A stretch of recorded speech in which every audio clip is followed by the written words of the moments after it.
É, e aí a gente pode, já passa a palavra para a Ana. Aqui é uma comunidade online para gente que escreve, é um espaço em que a gente pode trocar feedback, pode compartilhar as nossas referências, discutir as nossas leituras, como uma forma de aprofundar. A ideia é que seja um espaço bem horizontal mesmo de discussão, e com foco em que os escritores consigam ter olhares atentos, voltados para o seu trabalho, com o objetivo de ajudar a construir, de ajudar a entender aquilo de uma forma mais profunda. A gente tem encontros fechados ao vivo, né? E a gente tem a plataforma também. Os textos da Ana estão na plataforma, a gente vai ver ela um pouquinho durante o encontro. E a proposta desse encontro da introdução afetiva, que a gente vem, já é o terceiro, a gente fez o primeiro com o Zani, que está aqui também, o segundo foi com a Beta, que é uma autora de Goiânia, e agora com a Annelisa. A proposta é que seja nessa onda, assim, que seja um encontro gostoso, levinho, que a gente converse a partir dos textos da Ana, mas podendo ir aí para onde a conversa nos levar, assim. E acho que, não sei, ler é muito isso, assim, né? É muitas conexões meio aleatórias que a gente faz, assim, escrever também. Eu vou compartilhar a tela com seus textos, Ana, e aí você pode se introduzir. Um segundinho. Já E aí, posso? gente, só o segundo, última coisa. Sendo uma conversa, é importante salientar que isso não é uma aula da Ana, tá? A gente não está aqui para ouvir a Ana falar por 2 horas e ir embora. Aí é para conversar. Aí ela vai ler o texto, vai falar alguma coisa, você pensou alguma coisa, você fala também, eu vou falar aqui também, e é tudo liberadão. Eu pedi só os últimos 5 minutos de Ana, ali, das 5, 10 minutos ali, 9h50 mais ou menos, para eu dar uma apresentadinha mais pontuada daqui, e aí a gente encerra, tá bom? Vamos lá, pode começar. Esse pode começar, e eu perguntei, pode começar, mas eu não sei como começar. Mas a gente, vai, você falou que é para conversar, então é melhor ainda, né? Eu quero agradecer agora com todo mundo aqui, eu já te agradeci antes, agradecer de novo, né, essa chance de conversar, de trocar ideia, de falar dessa... eu vou falar um pouquinho o que o Renato me pediu, tá, gente? Aí, como é que eu fiz, né, para juntar esses poemas aqui. Ele me pediu 10 textos da minha vida poética, assim. Eu fui na minha vida poética porque eu acho que é a que está há mais tempo comigo, né? Eu acho que pode ter acontecido com muitas pessoas aqui, a gente começa a escrever poema bem jovem, né? Às vezes na escola, é um gênero meio de entrada, né? A gente, quando gosta de escrever, pode ter começado por aí. Tem gente que abandona, né, com o tempo, começa a escrever outra coisa, vai escrever... tem aquelas perguntas que a gente escuta a vida toda, né? Você escreve poema, alguém pergunta que quando que vem o livro de... quando que vem o romance? Se você escreve conto, alguém sempre pergunta quando que vem o romance? O romance é o Olimpo do negócio, né? E se você não chegar lá, é complicado. Tem gente que parte para isso de uma vez, talvez movido por uma paixão mesmo. Tem gente que vai porque descobre que editorialmente é mais interessante.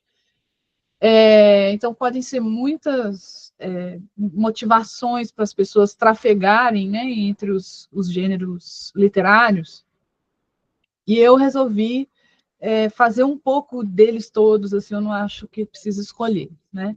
Mas a poesia é o que está comigo há mais tempo, ou eu estou com ela há mais tempo, né? Começou na escola, eu não sei como, assim, é um troço meio misterioso, né? Provável não foi minha família, que ninguém na minha família lê poesia, eu sou a louca, doida, que gosta desse negócio estranho. Eu sou bem deslocada na minha família. E aí, provavelmente, alguma hora da escola, alguém leu alguma coisa, ou eu não sei, que eu me encantei pelo negócio. E porque eu sempre gostei de ouvir, de falar da língua portuguesa, tinha um prazer que eu tenho até hoje de guardar palavras, prestar atenção em palavras, ter uma coisa sonora. Isso sempre esteve comigo desde criança. Eu me lembro de ficar encantada com uma palavra que eu escutei, ou de querer muito aprender a ler, de ficar tentando ler, né? Eu lembro disso. Então, eu ficava afim de fazer isso. Acho que era uma paixão já lá naquele começo de descobrir leitura e escrita, né? Mas também a fala. E aí tinha uma coisa de fazer rima, de brincar. Tem umas histórias de família que a gente não lembra, mas os outros contam, né? Aquelas memórias emprestadas que a gente tem. É tipo foto, que você não lembra que esteve naquele lugar, mas tem uma foto de você na praia com 3 anos, né? Você não faz ideia, mas a foto está lá. Então tem uma narrativa de que você esteve naquela praia e a primeira vez, ainda mais mineiro, né? Primeira vez que você pôs o pé naquela água e a água voltou e a areia escapou, aquela sensação toda lá. Tem umas coisas assim sobre a minha infância que eu não lembro, mas toda hora tinha alguém para contar que era isso, de eu fazer showzinho. Eu sou a neta mais velha. Eu fazia showzinho para minha avó, para minhas tias, falando rimas. Então, imagino que tinha já uma predisposição para esse negócio, né? Na escola eu devo ter ouvido alguma coisa, lido, não sei, e me apaixonei por poesia. E até durante toda a escolarização, aquela poesia da escola, né? Eu não tinha muita chance de ver o que estava do lado de fora, não tinha uma mediação do lado de fora, não tinha com quem conversar, era muito mais difícil, não tinha internet, nada disso, né? Então, você só ficava com quem estava ao seu redor ali. Ao meu redor, nada de poesia, tinha leitoras, assim, a minha avó materna era leitora e uma tia mais jovem era leitora, mas de prosa, elas liam romance. Então, poesia era um negócio muito fora da curva.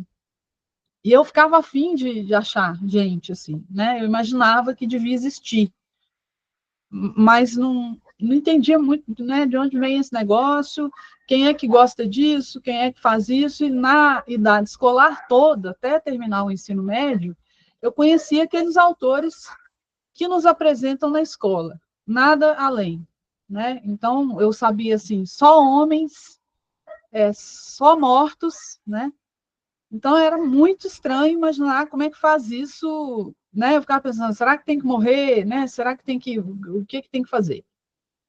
E eu me lembro de dois fatos, assim, da época da escola, geralmente eu acho que os dois no ensino médio, que foram choques, assim, que eu tive. Um foi a professora trocar a apostila da escola, não era livro didático, era uma apostila de literatura. E eu me interessava pelo material didático de literatura. Eu ia lá olhar, né? Eu ficava fuçando para ver, ver se tem um negócio interessante aqui. E eu me lembro de trocar a apostila num determinado momento. Aí entregaram as apostilas para todo mundo. Eu corri lá para olhar, né? O que tinha naquela apostila. E que é clássico, né? A professora entrou na sala e falou: abre na página tal, né? E saltou algumas páginas. Aí eu falei: não, peraí, né? Como assim? Eu tenho que ir lá olhar o que ela saltou. E o que ela tinha saltado? Paulo Leminski. Era a minha chance de conhecer um troço assim, mais. Aí eu voltei, li o Paulo Leminski, que ela não mandou ler, né? Mas eu não prestei atenção em mais nada naquele dia. Eu acho que eu nem sei o que eu fiz naquele dia. Eu fiquei em choque. Ah, Alex. O homem, gente, eu olhei para aquilo e falei, nossa senhora, é isso aqui. Porque o cara me deu a sensação da poesia ser muito mais próxima, né, de mim, uma linguagem muito mais próxima. Ele era engraçado, eu nunca tinha visto aquilo na vida, poema ter humor, né? E eu lembro de um poema que estava na apostila que eu nunca mais esqueci. Eu juro para vocês que o que eu sei desse poema foi aquele dia. Ele se imprimiu no meu cérebro, assim, naquele dia. Muitos poemas do Leminski são curtinhos, né?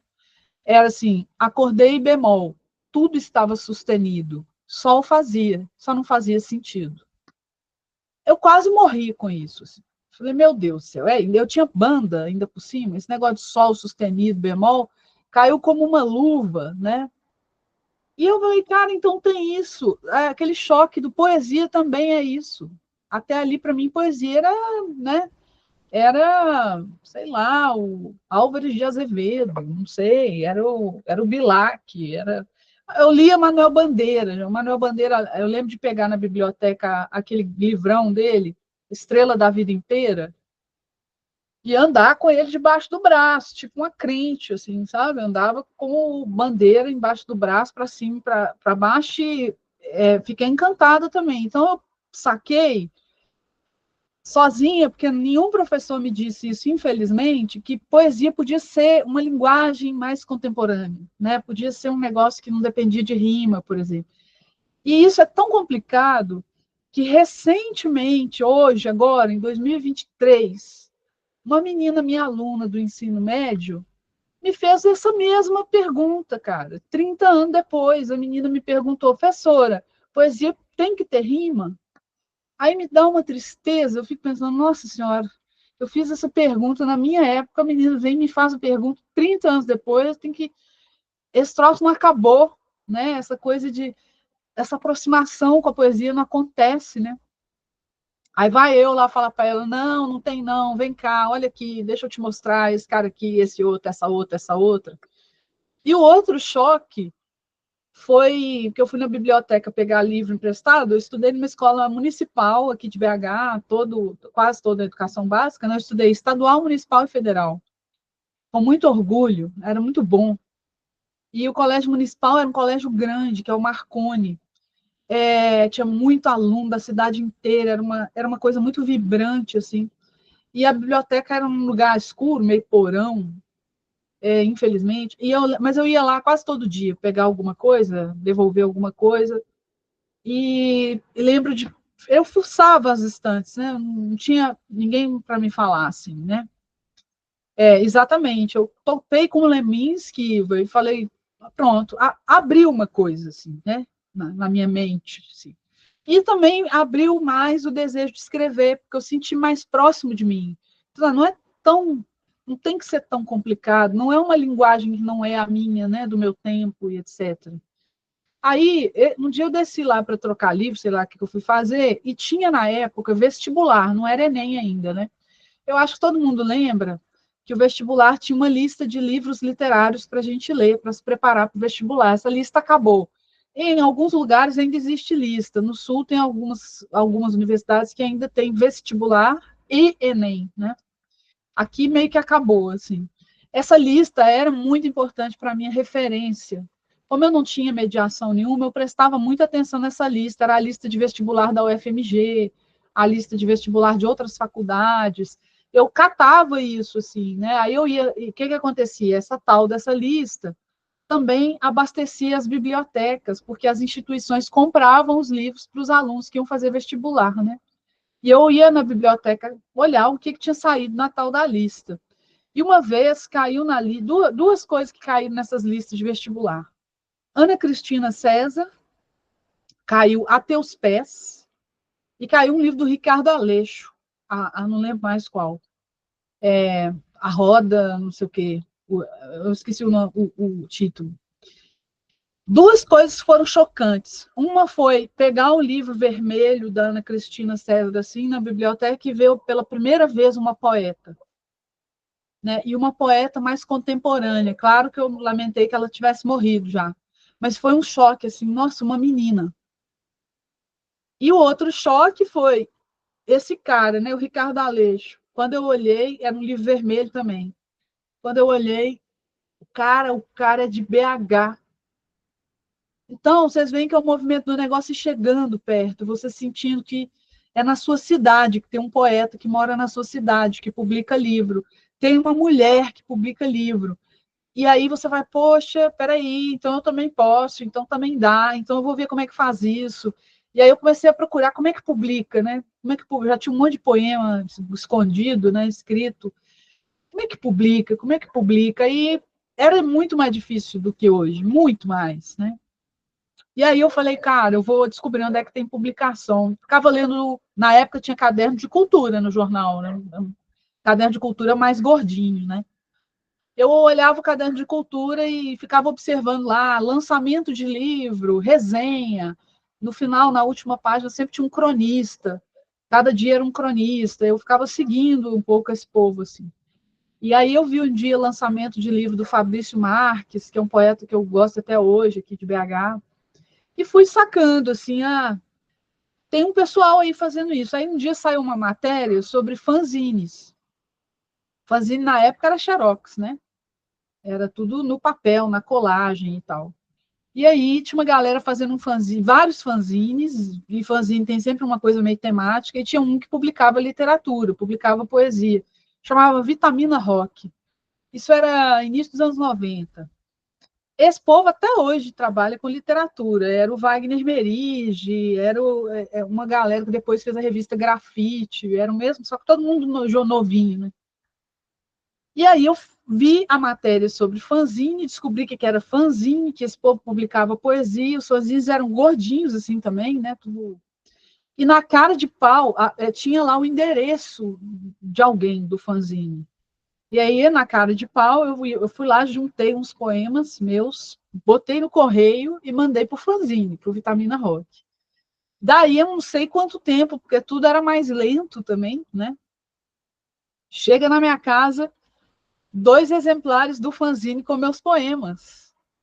Gente, eu quase morri naquele dia. Eu fiquei numa alegria. Eu falei, cara, porque te dá aquela coisa assim, funciona. Alguém recebeu, alguém leu, alguém achou legal, alguém botou aí, e agora eu tenho um poema, 2, 3, sei lá, publicado. Gente, a alegria que aquele negócio me deu só confirmou o amor que eu tinha pela coisa. E aí eu falei, esse troço aqui, pronto, é libidinoso, assim, sabe? Não tem nada que me alegra mais, até hoje. Assim, nada compete com esse negócio. E aí eu falei, aqui que eu vou ficar, né? Aí falei, vou procurar, aí você vicia, vou procurar outro fanzine, vou procurar outro negócio. Aí eu descobri um jornal chiquérrimo, chamava Suplemento Literário de Minas Gerais. Claro que eu não tinha noção né, do que essas coisas eram. Para mim, tudo era muito longe, muito fora da minha. Eu moro na região Nordeste, Belo Horizonte. Meus avós eram técnicos têxteis de fábrica dos anos 30 em BH. Ninguém tinha nada a ver com isso. E aí eu falei, cara, eu vou atrás desse negócio. Mandei um texto para o suplemento, tinha o endereço lá também e mandei. Aí que eu fui ver que o suplemento era um jornal antigo, respeitado, bacana, né? Ele foi fundado nos anos 60 pelo Murilo Rubião, aquela coisa que depois a gente descobre. Mas eu ia na cara de pau mesmo. O que vocês acham que aconteceu? Daí um tempo chega um suplemento na minha casa. Não, antes do suplemento, o texto foi publicado.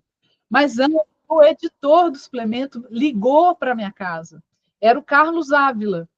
O Carlos Ávila é filho, né, de 2 poetas importantíssimos, né, o Afonso Ávila e a Laís Corrêa de Araújo. O Carlos Ávila liga para minha casa, não fazia ideia que eu era uma pirralha, né? Ele liga para minha casa, eu gostaria de falar com ele, telefone fixo, né, gente? Gostaria de falar com a Elisa, aí eu, alô, é o Carlos Ávila, eu quase desmaiei também. Falei, esse cara não é aquele do suplemento? Porque nós recebemos um texto seu, queria publicar e tinha que assinar uma coisa. Eu acho, gente, que tinha até um cachezinho. Eu quase morri 2 vezes. Era um cachê, assim, devia ser tipo R$ 200 hoje, uma coisa assim. Mas eu nunca imaginei que eu podia publicar um texto e ainda ganhar uns trocados, sabe? Aquilo para mim foi assim. Falei, nossa senhora, eu nem vou contar para eles que eu faria de graça, né? Mas aí até hoje eu estou brigando com isso, porque a gente tem que receber. Mas tudo bem, aquele momento também foi de êxtase.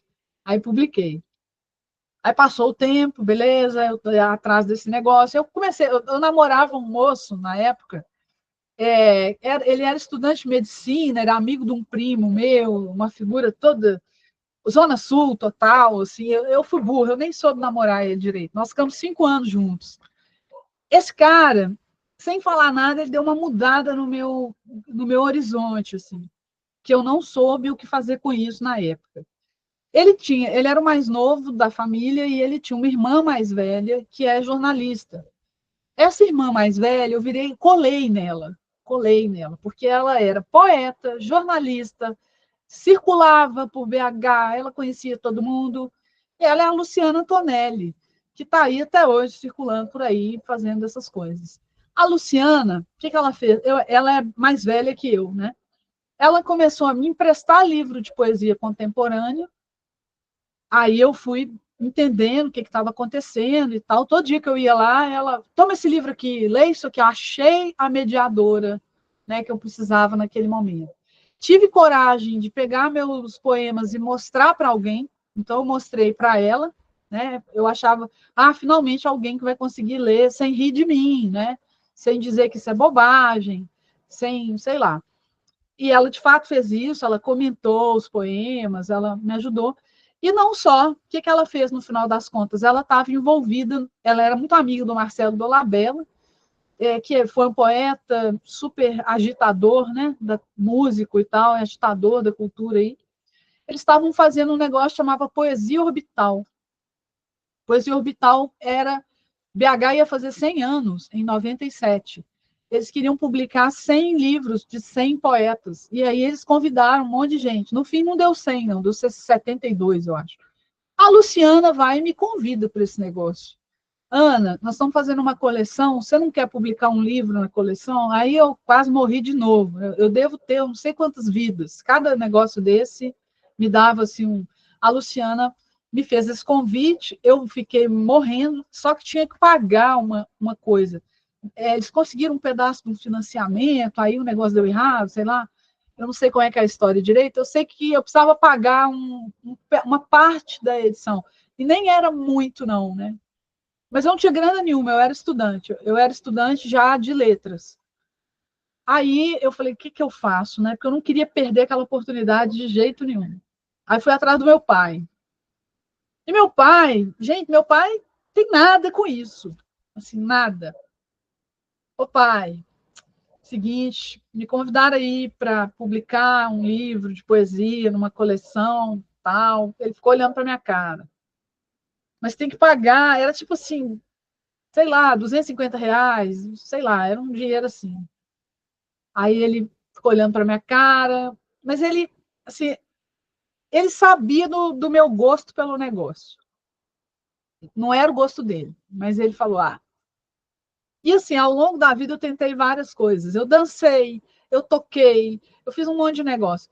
Ele tava sempre muito preocupado com a coisa, gente, patriarcado, né, total, pelas beiras, né, pelas franjas da cidade, tudo muito tradicional. Aquela filha mais velha que tem que dar o exemplo, né, o bom exemplo. Enfim, era complicadíssimo, né? Então, tudo era coisa de vagabunda, né? Tudo era... Então, era muito difícil fazer qualquer coisa. E a literatura era bom porque ninguém via. Dançar era impossível. Aí, quando chegava no dia do festival para apresentar para o público, ele me proibia. Que era coisa de vagabundo, subir no palco para dançar.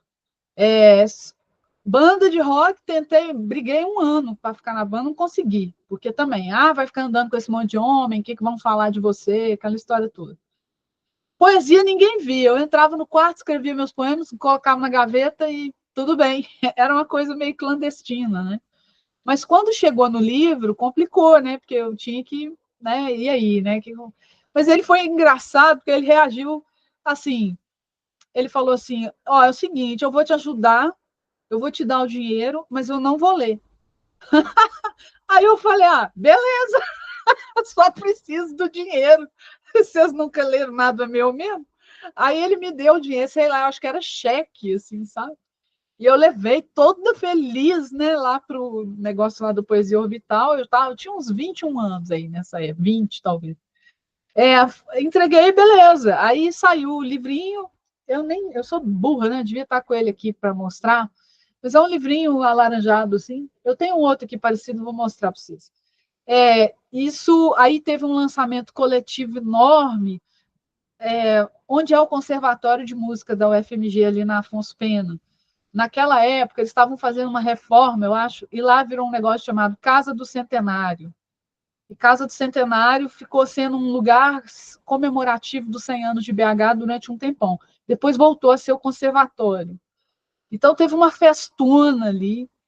E aí, o que aconteceu? Eu tinha saído do ensino médio há pouco tempo, né? Eu pedi uma professora para fazer o texto de orelha para mim.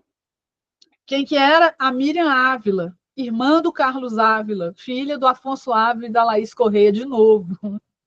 Essa família foi muito inspiradora para mim.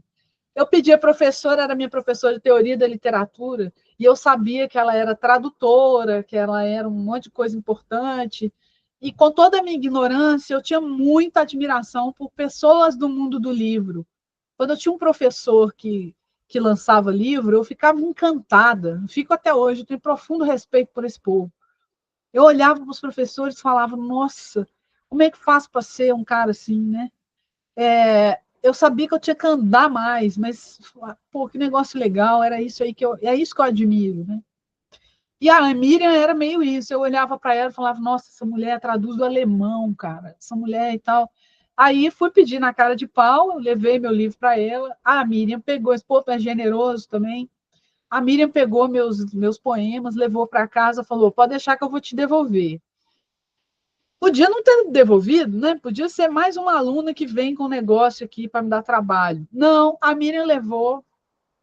Não só ela fez o texto de orelha, como ela entregou para a mãe dela, que é uma das maiores poetas que Minas já teve, foi a Laís Correia de Araújo. Eu nem sabia disso. A Miriam pediu a Laís para selecionar os poemas. Tinha muita porcaria no meio também e tal, né? A Laís me mandou, gente, é lógico que eu tenho isso tudo guardado, né? A Laís me mandou um monte de cartãozinho escrito à mão, comentando cada poema. E bem duro, bem duro. Tinha poema que ela colocava assim, muito ruim. E eu, nossa, mas era meu sonho, tomando as traulitadas de quem sabia fazer, né? E aí ela dava uns conselhos, né? Tipo assim, olha, você tem mania de fazer coisa bem humorada, aí já era o Paulo Leminski, né? Que já tinha me influenciado. Corta tudo que tiver humor na sua poesia, eu lembro disso. Aí esse conselho eu já fiquei meio assim, falei, pô, mas ela não gosta, porque ela era mais séria, né? Falei, pô, mas isso aí não vai rolar, né? Aí, tranquilo, pode fumar aí, Alice. Aí eu falei assim, cara, eu não vou cortar esse negócio de humor, não, sinto muito. Aí tinha umas coisas que eu não conseguia perder, né? Que eu achava que me identificava um pouco. Então, esse conselho da Laís eu deixei para lá. Mas outros eu fui, cortei os poemas, tirei. Ela me ajudava a editar os poemas, né? E aí saiu esse livrinho, chama Poesinha, é o primeiro de 97. Gente, a foto que minha mãe. Bom, aí eu chamei minha família, meus amigos de escola, então quem estava lá basicamente era todo mundo amigo ou parente, né? E de fato, tios, tias, primos, foi todo mundo em peso, assim, nunca mais foram, tá? É só no primeiro livro que acontece isso. Pai, mãe, o escambau, e tinha uma coisa também do aniversário de BH, né, que me deu sorte, assim, os amigos de escola, e minha mãe tinha uma câmerinha que ela tirava foto analógica, né, de tudo. Ela fez umas fotos desse dia, eu acho que é a foto que eu tô com a cara mais feliz, nunca, não tem outra foto igual aquela. E aí, eu tô assim, rindo, um sorrisão, dando autógrafo para alguém, e eu lembro quem eram as pessoas que estavam atrás, assim, só dá para ver as roupas, né, as mãos que ela tirou. Eu estava sentada, então ela tirou a foto assim, cortou as pessoas em volta. Mas eu lembro que eram todos meus colegas de colégio, que já não estávamos mais no colégio, mas continuamos amigos, né? E aí, esse primeiro livro me deixou assim, pô, é isso, como é que eu faço agora? Agora eu tenho que dar um jeito de continuar, né? Então, isso foi em 97, o segundo livro eu consegui publicar só em 2002. Quando, o que aconteceu no meio desse caminho? A internet, né? Eu comecei a trabalhar, comecei a ter muito contato na época não tinha rede social, mas tinha chat, não sei se todo mundo lembra, e tinha o tal do chat do UOL, que eram salas que você marcava e encontrava as mesmas pessoas, era um jeito de fazer rede social, né?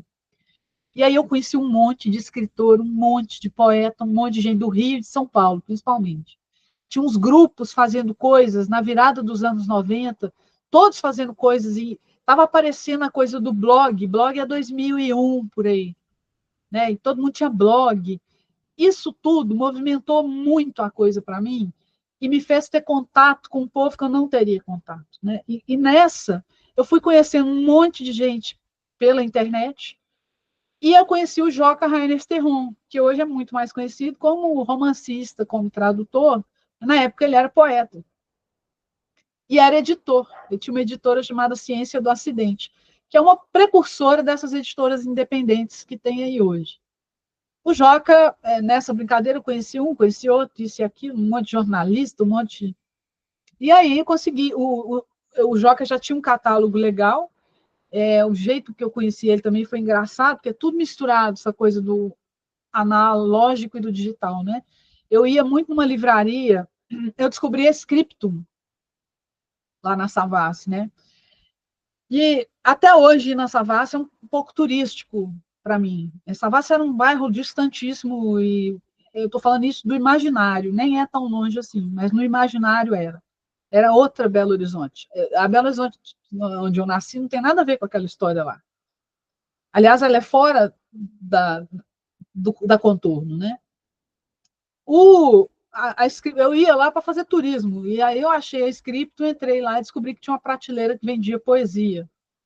Sempre teve, né? Aí eu comprei, eu comecei a juntar dinheiro, eu não ganhava dinheiro, eu tinha que parar de lanchar, alguma coisa assim. Aí eu fui lá, comprava livros sem conhecer os autores, comprava só para ler, para conhecer, para saber. Eu olhava lá, fulano nasceu, não tem, não, tá vivo, então vou comprar. Aí comprei um livro do Joca. O primeiro livro dele, livro de poema, chamava Eletroencefalodrama. Adorei o título. Aí, vou ler esse cara, não sabia nem quem era. Aí ele trouxe para casa dos meus pais. Cheguei lá, comecei a olhar o livro e eu já gostava da coisa editorial, né? Eu fui fazer letras porque eu achei que eu ia ser editora, escritora, não tinha nada a ver. A professora foi meio acidental, assim. Aí comecei a olhar o livro, né? E tô vendo lá assim, editor, Joca Terron, diagramação, Joca Terron, revisão, Joca Terron. Tudo era ele, o livro inteiro era ele que tinha feito. Eu falei, nossa, que negócio engraçado, né? Esse cara faz livro. E tinha um endereço fixo, de novo, né? O endereço postal dele. E a orelha dizia que ele tinha nascido em Cuiabá, não sei o que lá, mas que morava não sei onde, que ele tinha morado em não sei quantos estados, que tinha uma coisa assim que o pai dele, não sei se era do Banco do Brasil, de onde que era, que o pai dele vivia mudando com a família. Então ele tinha morado em não sei quantos lugares e que tinha morado, por último, não sei onde, e tinha um endereço de São Paulo. Aí eu falei, cara, eu vou mandar, eu de novo no correio, né? Eu vou mandar uns poemas para esse cara, sei lá, não, já sei, vou mandar uma carta para ele falando que eu li o livro dele, que eu adorei, que eu achei legal, e perguntando se ele faz livro, como é que é aquilo, como é que pode ser ele, tudo, né? Porque já existia editoração eletrônica, né? E aí mandei uma cartinha para aquele endereço, pensei assim, esse cara muda tanto que ele nem vai falar mais, né? Provavelmente essa carta vai chegar. O livro já tinha tipo 1 ano.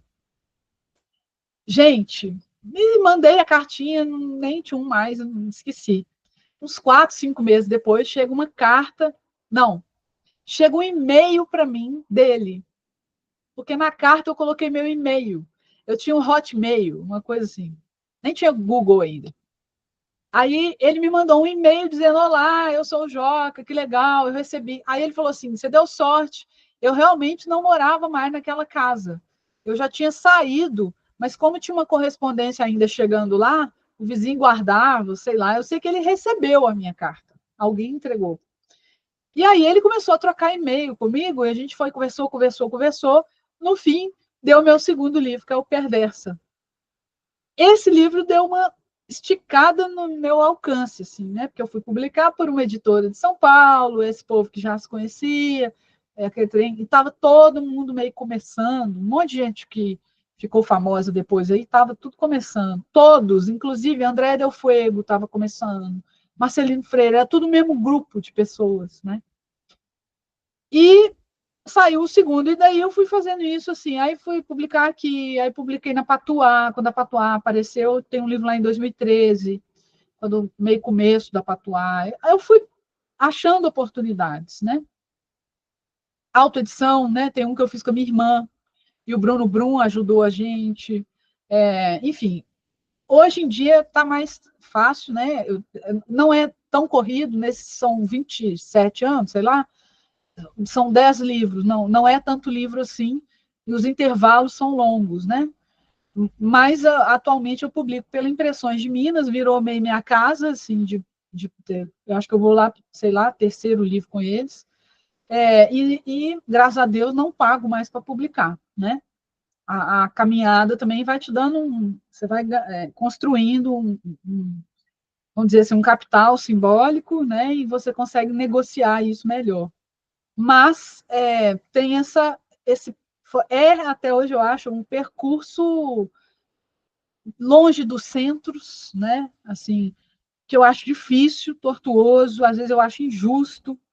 De vez em quando eu acordo toda ressentida e penso, não quero mais essa porcaria, sabe assim? Às vezes eu comento com as pessoas assim, ai, gente, eu queria um dia acordar e não gostar mais, assim, mas assim, sem sofrimento, sabe quando você, não gosto mais, não quero mais, porque isso movimenta também muita angústia, um desejo que você não consegue, né, lidar, você acha que merecia mais e não acontece. Aí vem alguém que surge do nada, cai de paraquedas e tudo dá certo. E aí você fala, caraca, para que eu estou nesse negócio fazendo esse esforço todo, né? Aí depois passa também. É só tipo uns piti, né? E eu só estou contando para vocês, eu nunca contei isso. Mas de vez em quando dá um piti, depois, quer saber, eu gosto desse negócio, azar, eu gosto, eu vou fazer, e se chegar, chegou, se não chegar, não chegou, e tá bom. Mas eu não posso reclamar, não, que a poesia me deu muita coisa. Nunca fiquei rica, né? Mas me deu viagens, né? Eu viajei para um monte de lugar que eu nunca imaginei. Fui parar num monte de festival de poesia, num monte de lugar legal, com tudo pago, né? E isso me deu filho, né? Me deu uns maridos ruins, mas também, né? Vivi muitas coisas assim, aventuras interessantes, vamos dizer assim. Mas assim, sempre foi intenso, sempre teve a ver um pouco com poesia, né? Então, selecionei aqui textos que têm um pouco essa trajetória. Eu tirei esses textos daí do livro mais recente, que chama Troca Só de Tamanho e Cor, que é um livro comemorativo dos 25 anos da Poesia Orbital. Quando fez 25 anos da Poesia Orbital, lá daquele primeiro, o pessoal se juntou de novo e chamou alguns poetas da época para publicar de novo. Eu entrei, lógico, que é uma coisa comemorativa, bacana. Dessa vez foi de graça, não tive que pedir dinheiro para meu pai, nem para ninguém, né? Então foi muito legal. Ele está perto aqui, daqui a pouco eu pego. E aí, o que eu resolvi fazer? Cada um podia fazer o que quisesse. Você podia publicar um livro completamente novo.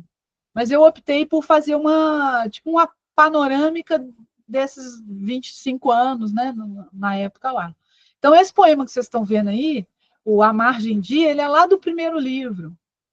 Aí vocês vão falar, pô, é claro que tem coisa que a gente se arrepende, eu não vou nem mostrar todos, né? Só peguei uma coisinha aqui, outra coisinha ali, né?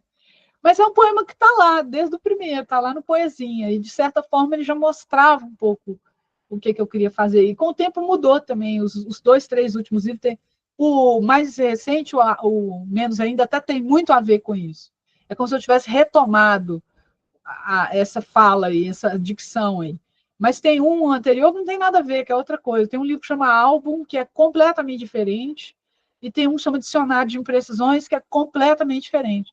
Você vai também testando outra coisa, né? Mas muito da minha poesia tinha essa vibe aqui, desde o primeiro. Eu vou ler, né? Aí vocês conversam aí, eu só todo mundo fazer isso. Aí a gente vai, né? Viu, Renato? Você também me interrompe. Agora não, foi ótimo, achei muito legal ouvir essa né? Porque a gente vive a história da gente junto com as coisas, claro. né? Aí, assim, a margem de não quero ser muito mais que isso. Me contento com um Drummond mal resolvido, um Bandeira mais atrevido, um poeta não marginal, mas o próprio bandido. Isso eu tinha 17, 18 anos, né, quando eu escrevi. Estava totalmente Leminski, assim, né? Tinha lido Leminski loucamente. E na época não era muito fácil achar os livros dele, não, viu, gente? Tinha um livro pela Brasiliense, que estava esgotado, e uns livros publicados em Curitiba, não era muito fácil. Eu lembro de uns amigos viajarem, achar livro dele em sebo e trazer para mim. Muito depois é que ele virou best-seller com aquele livro da companhia que juntou tudo, né? Aquele Cheguei, assim, laranja. Laranjão, né? Aquilo é muito posterior, né? Ali já estava consagrado. Nessa época aí não era tão... Então, vocês querem comentar alguma coisa? Eu achei interessante porque tem uma espécie de uma postura meio... eu esqueci a palavra, a pessoa que não quer se esbanjar, assim, não quer pavonear, como é que chama? Bem modesto, assim, né? Modesta, Só que eu, ao mesmo tempo, um Drummond mal resolvido, um Bandeira mais atrevido e um poeta que não é mais nada, é o próprio bandido, né? É uma coisa que é provocativa, assim, também, né? Que dá uma cutucada, assim, uma falsa modéstia. Falsa modéstia mineira. Muito bom. Né? E achei interessante esse verso aqui também, esse comecinho, não quero ser muito mais que isso, essa quebra de verso. Que mais que isso seja sabe, acho que ritmicamente dá uma quebra legal, assim, mas também, por mais que isso, ele fica destacado de alguma forma, né? Assim, E assim, engana um pouco também. Se você ler só a primeira frase, não quero ser muito. Mas mais que isso, né? E isso é quem? É Drummond e Bandeira. A menina era metida. Ó quem que ela pegava de referência, né? E tinha uma coisa também aí da poesia marginal, que não era mais a minha geração, mas que estava presente para mim o lance da poesia marginal, aqueles poetas que vendiam um livro no bar, né? Isso já tinha passado, mas eu estava lendo esses caras, Cacaso, Chacal, né? Catando o livro dessa galera, o próprio Leminski, em BH tinha também uma turma, né? Então eu já não era daquela geração da poesia marginal, né? Então tem um pouquinho de referência a isso também, que já é muito posterior ao Drummond e ao Bandeira, né? Alguém mais?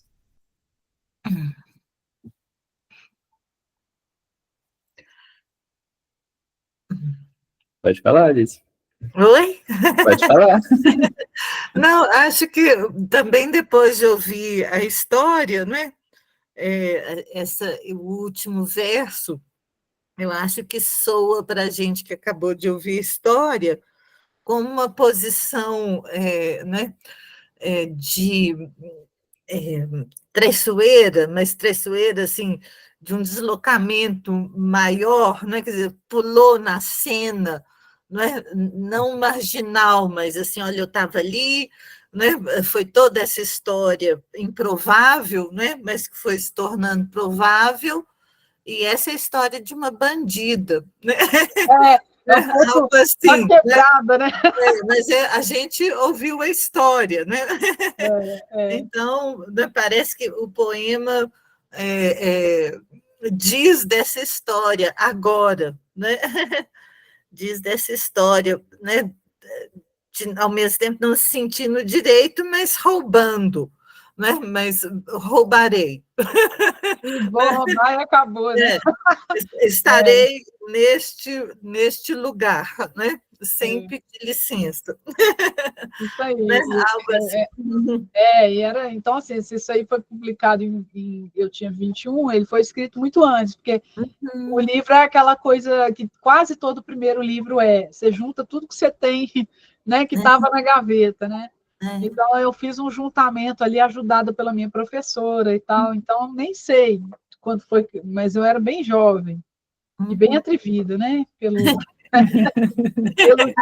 referências aí, né? Aí eu vou passar para o outro, pode? Vocês vão ver como nasce uma feminista sem saber. Que é outra coisa que eu não sabia o que era feminismo. Porque, né, também, ó, gente, zero exemplo na família, tá? Tem bastante exemplo de patriarcado, bastante exemplo de machismo, mas, assim, feminista era uma mulher, né? Você sabe aquela fama ruim de feminista? Era assim, então eu não sei de onde eu tirei isso, não. Eu também era bem jovem quando eu escrevi isso aí.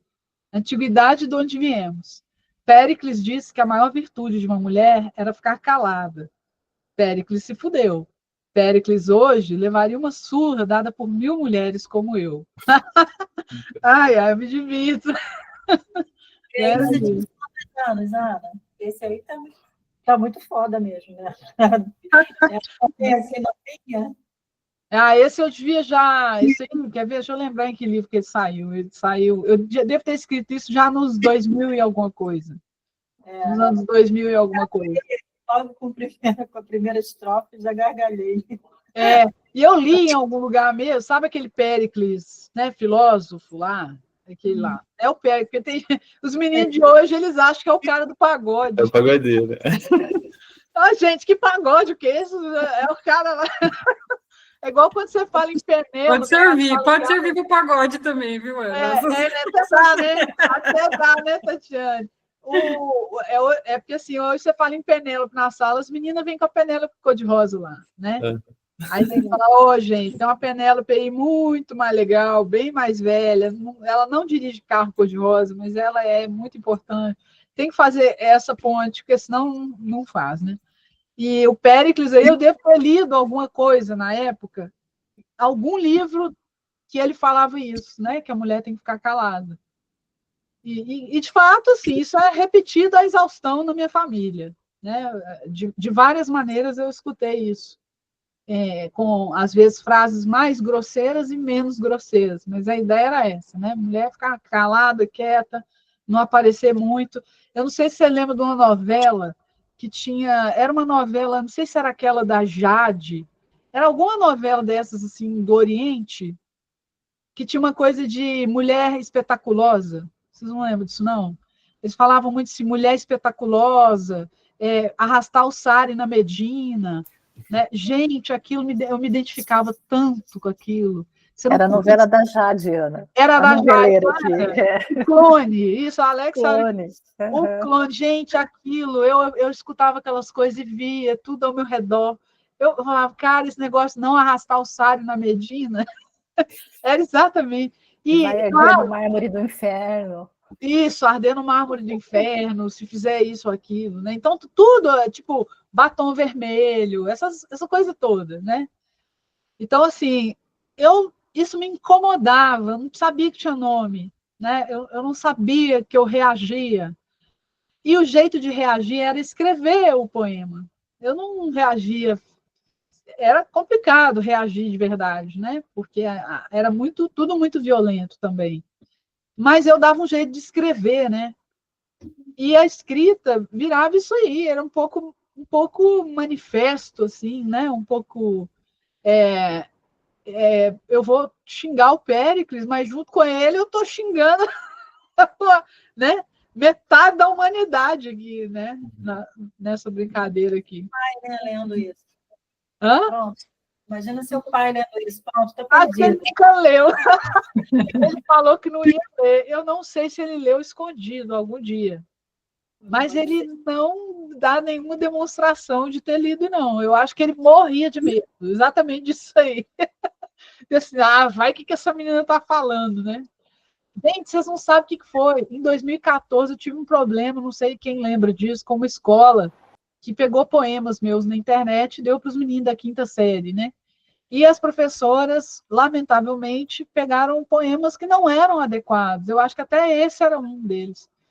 E isso deu um maior problemão, elas foram exoneradas, político de direita perseguiu as professoras, eu fui massacrada, fui capa do Super, para vocês terem uma ideia. Que eu era uma escritora que... Isso aí, né? Como se eu estivesse estimulando a violência e a sexualidade com as crianças, como se eu tivesse a ver com aquilo também. Elas pegaram o poema na internet, gente. O que eu posso fazer, né? E foi horrível. Eu perdi, eu processei uma rede de TV aí, perdi, né? Porque os desembargadores acharam que tudo bem, que estava tranquilo. Me ameaçaram de tudo. Essas ameaças que rolam até hoje, ameaça de estupro, estupro corretivo, essas coisas assim. Esse momento foi um momento complicado, porque aí meu pai viu, né? E eu fiquei bem... A única coisa que me preocupou naquela hora, porque eu não estava nem aí, eu ia me safar daquilo ali. Mas o meu pai ficou muito preocupado, porque para ele foi assim, quando ele viu aquela coisa rolando no jornal, na televisão, foi debate da tarde da Ana Hickman, para vocês terem uma ideia. E tudo uma baixaria danada, o povo, né, enfim. Meu pai ficou super, né, ele me ligava preocupado, cuidado, ele ficou... E como é que explica isso, né? Eu falava com ele assim, fica calmo, isso acontece toda hora, amanhã ninguém lembra mais. De fato, ninguém lembrou mais um tempo depois. Mas essa foi uma hora que ele leu e ficou sabendo e a coisa estava dando problema, né? Porque tinha palavrão no poema e etc. Esse era uma, tinha um outro que era pior, que tinha palavrão. Mais palavrão, né? Que o fudeu aqui já daria conta. Mas foi um episódio bem chato, assim. E aí ele ficou preocupado. Mas ele não chegou a falar comigo, você não pode escrever essas coisas, porque eu já estava velha, né? Eu já estava perdida, não tinha mais problema, não. Mas foi... Não cobrou os R$ 200, não. Não Que cobrou, tinha te ajudado. não cobrou de volta nem nada, mas foi complicado, assim. E ele ficou bem preocupado com o que ele achou que podia acontecer. Mas é isso, da coisa das mídias e das redes sociais, dá aquela confusão durante um dia, dois, depois some. O problema é que a violência contra as mulheres é mais perversa, né? Então, as ameaças são muito perversas, né?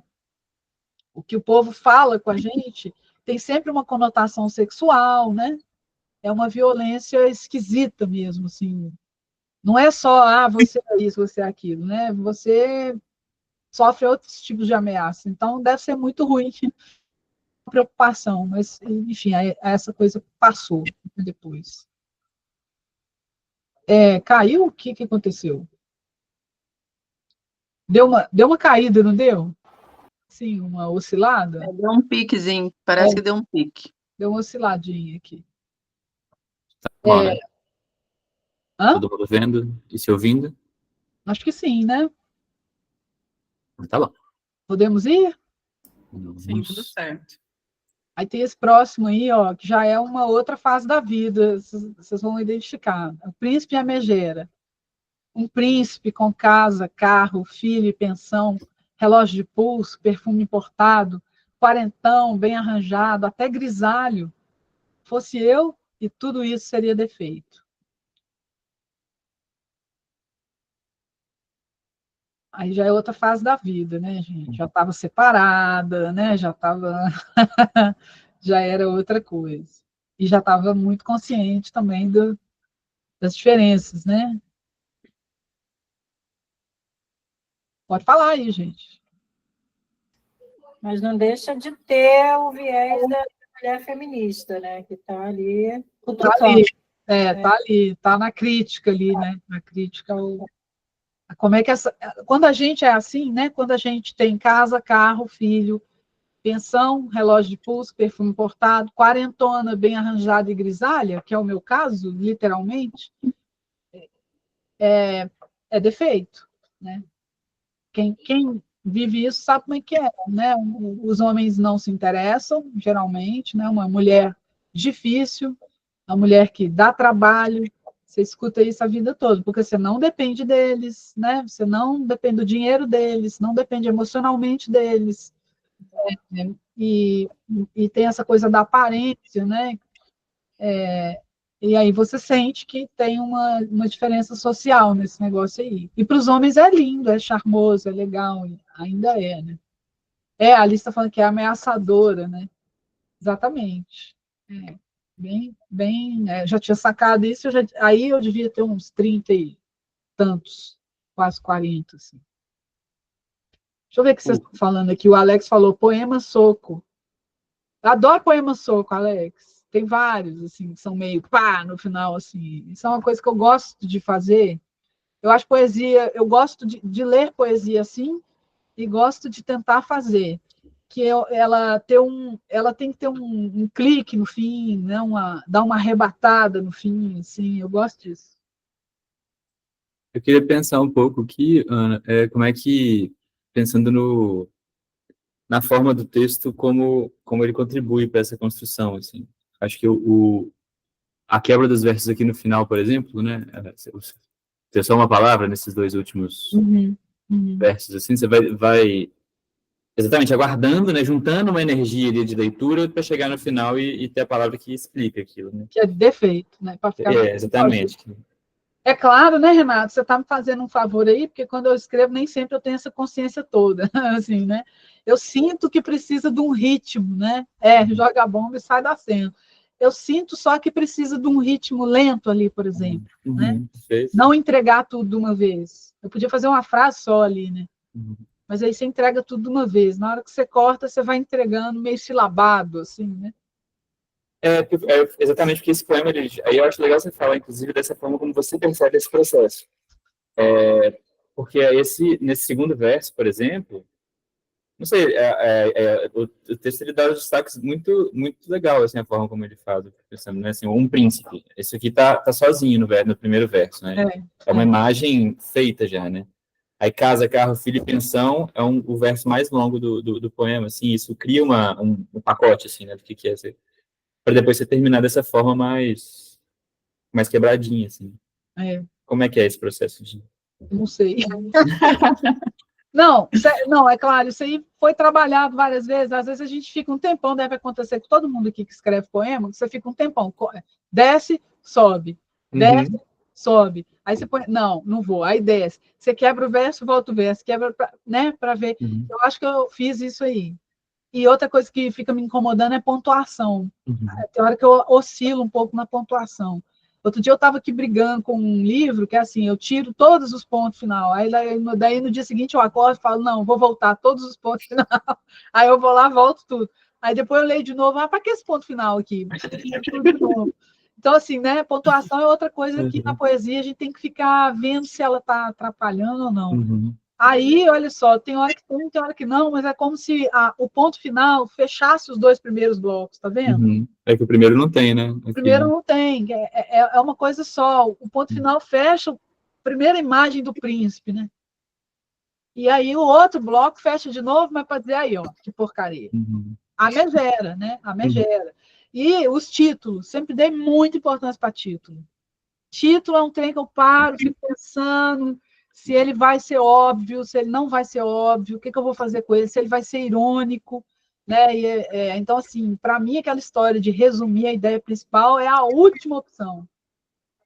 Né? Eu acho que tem que dar um nó, assim, que tem muito a ver com o título. Né? Então, assim, o príncipe, tudo bem, ele está aí. Um príncipe, a palavra aparece no poema e tudo, mas a megera não, né? Nem parece. A megera, você vai descobrir que é essa mulher, que podia ser uma mulher, um mulherão, né? Podia ser um mulherão, mas não é assim que a sociedade, de maneira geral, vê essa mulher aí, né? Essa semana nós estávamos falando né, Renato, a respeito da questão da pontuação que às vezes incomoda. Nós estávamos lendo um poema da Cecília Meirelles, né? E tinha umas vírgulas assim, nada a ver.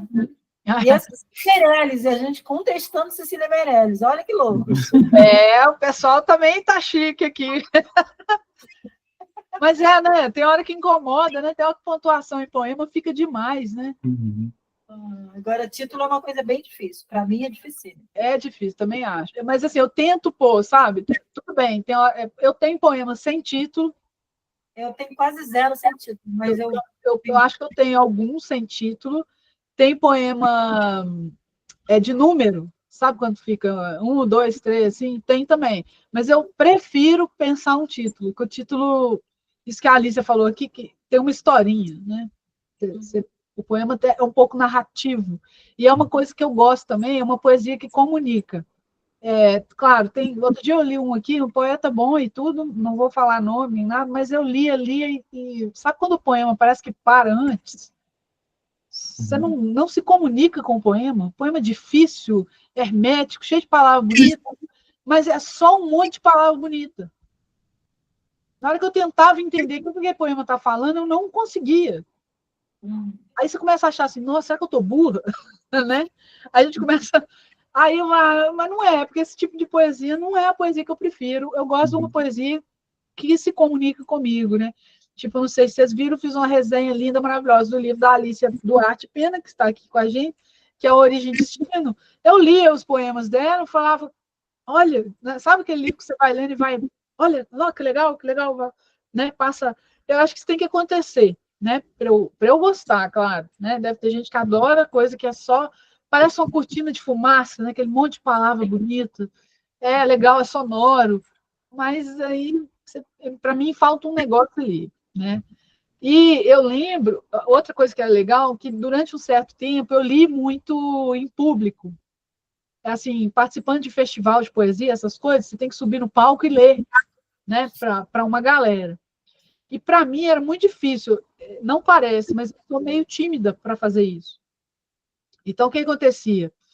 Eu tento fazer uma performance, o Ricardo Aleixo fala isso, ele fala, também é performance, não enche o saco, né? Porque eu não sou da performance, aquela performance teatral, né? Ou ficar de roupa diferente, ou então, sei lá, o Haroldo Pereira, que até pelado fica, né?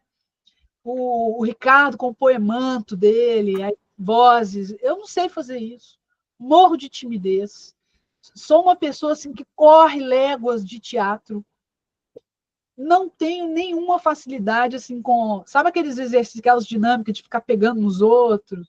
Gente, aquilo eu quase morria. Até na aula de educação física da escola eu tentava fugir, porque não é para mim. Assim, não dava certo. Então eu falava, como é que eu vou ler ao mesmo tempo, né? Eu não sou da performance, dessa performance, mas também não sou aquela pessoa que vai subir no palco e ler daquele jeito, né? Sabe recital de menino?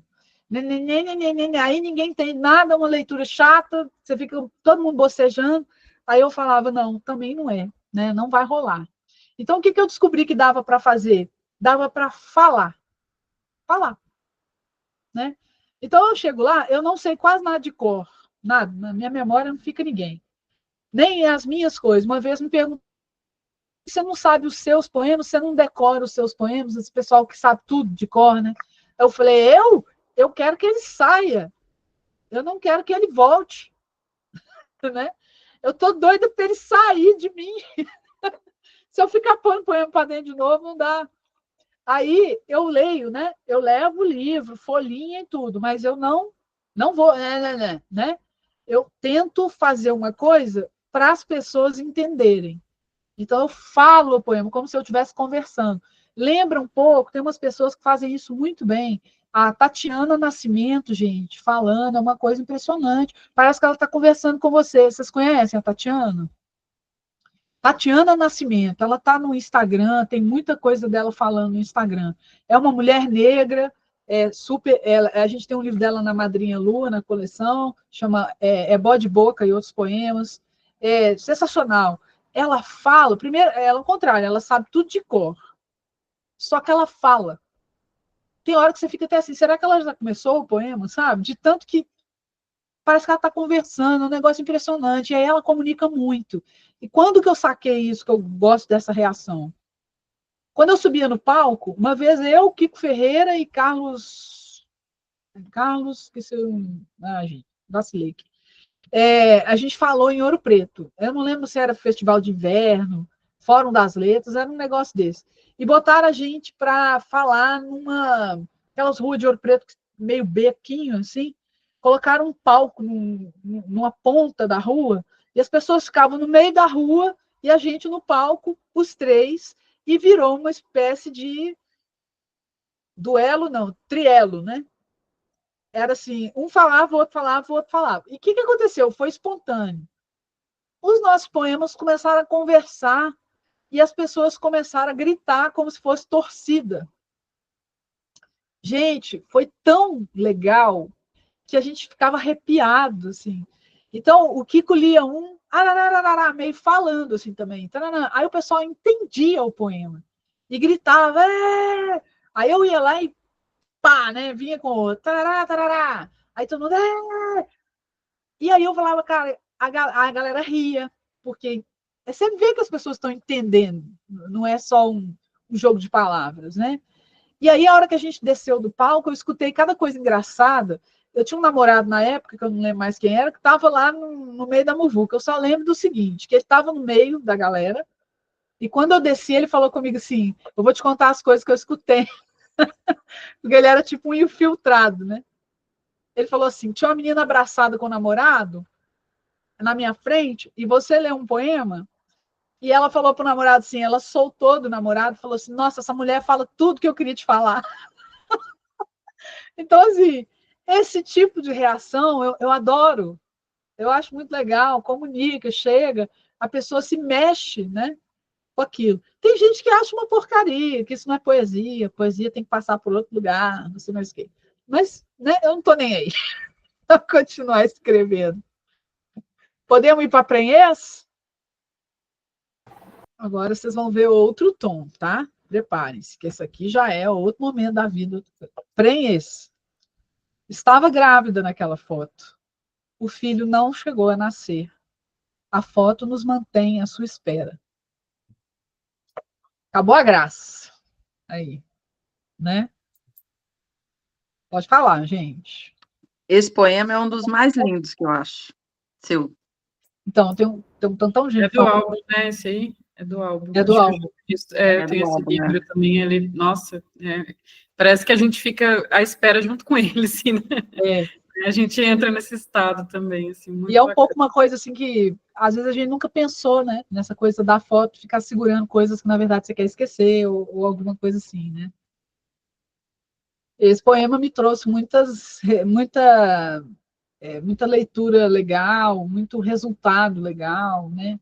Ao mesmo tempo, muita empatia. As pessoas ficam muito curiosas, ficam com vergonha de me perguntar se é biográfico, ou não é.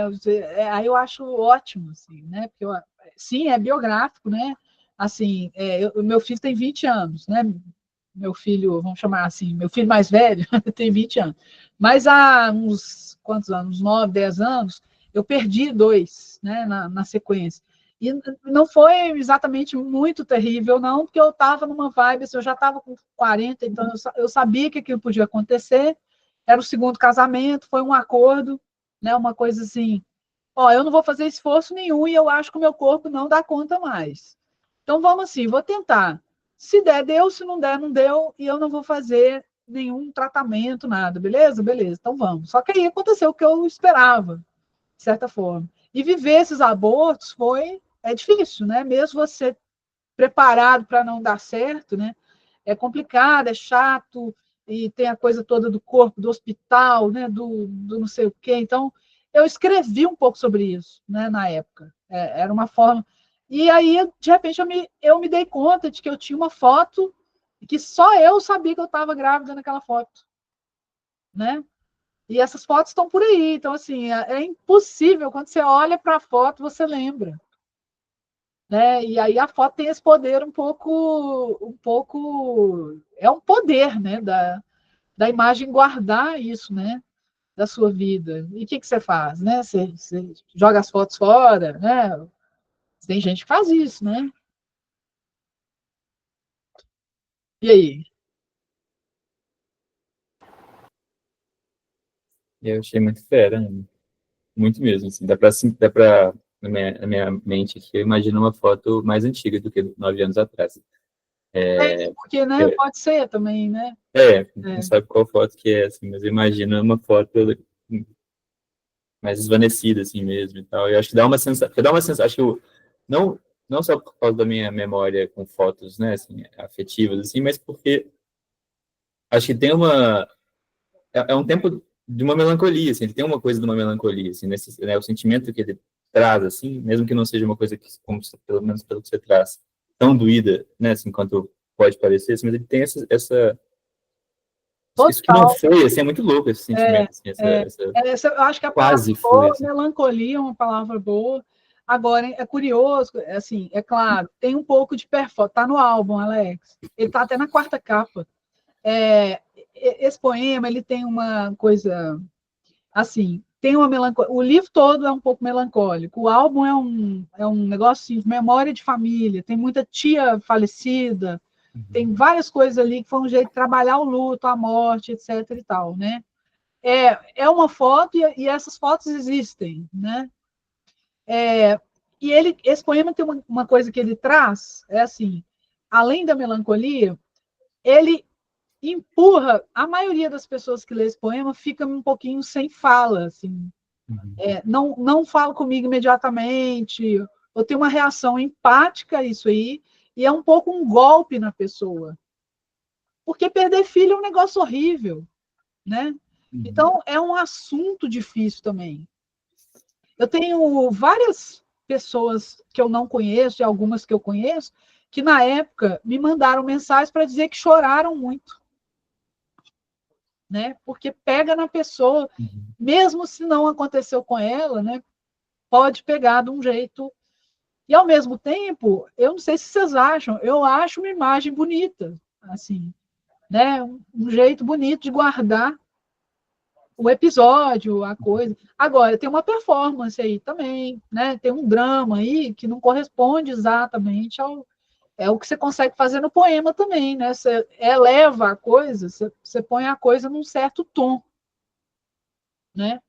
E esse tom talvez seja mais positivo, né? Que você falando agora me lembrou aquelas mães, a gente vê vários relatos de mães que querem tirar foto com um bebê que já faleceu. Já e aí ele ainda está, né?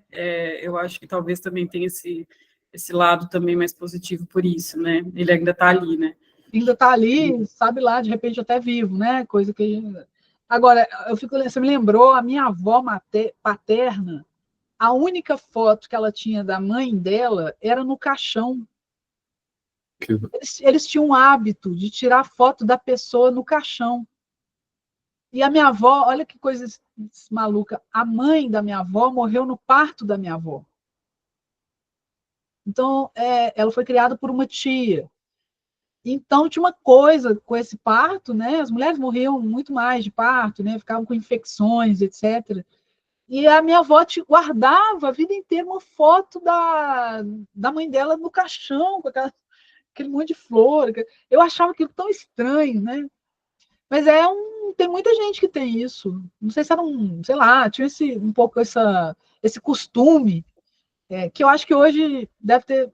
Eu acho mais que se perdeu, né? Eu não vejo ninguém assim. Vocês veem? Você vai no enterro, o pessoal fica. Tem um sem noção da selfie, né?